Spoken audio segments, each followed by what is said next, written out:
Why was meritocracy first imagined as a dystopia? Imagine a society where success is based solely on how smart and hardworking you are. Sounds fair, right?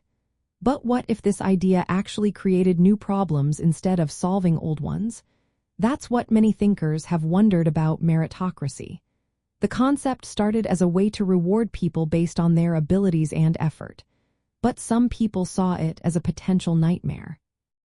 The first big warning came from a British sociologist named Michael Young. In his book published in 1958, he painted a picture of a future society where merit, which he defined as intelligence plus effort, became the only way to decide who was in charge. This society was divided into a ruling class and a lower class. The winners thought they deserved their position because of their talent and hard work. The losers blamed themselves for their failure. One reason meritocracy was seen as a dystopia is because it can create a new kind of ruling class. Instead of old aristocrats or inherited wealth, the new elite is based on ability. But this elite can pass their advantages down through generations, making social mobility harder. People start to see success as fully deserved and failure as a personal flaw. This can lead to a society where the rich stay rich and the poor stay poor, just with a different label.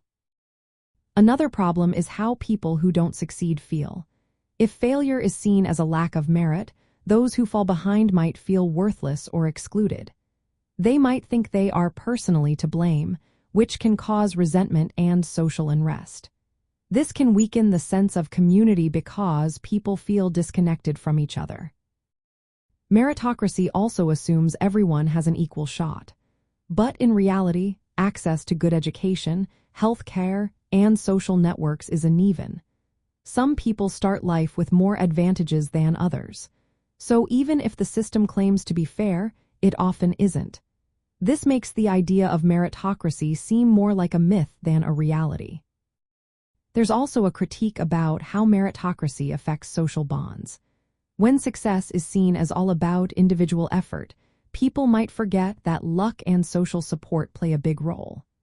The wealthy and successful might develop a sense of superiority, ignoring the help they received along the way. This can weaken the feeling of shared responsibility and community. The idea of meritocracy was also a critique of education systems, especially in Britain. Schools were sorting children early based on tests, which often reflected their social background. This reinforced existing inequalities under the guise of fairness. From a sociological point of view, the idea of meritocracy shows how a system that claims to be fair can actually deepen social divides. It can legitimize inequality by making it seem like everyone gets what they deserve. That's why some see meritocracy not as a utopian dream, but as a potential dystopian reality. It reminds us to look carefully at how social systems really work and to think about how to create a society that is truly fair for everyone.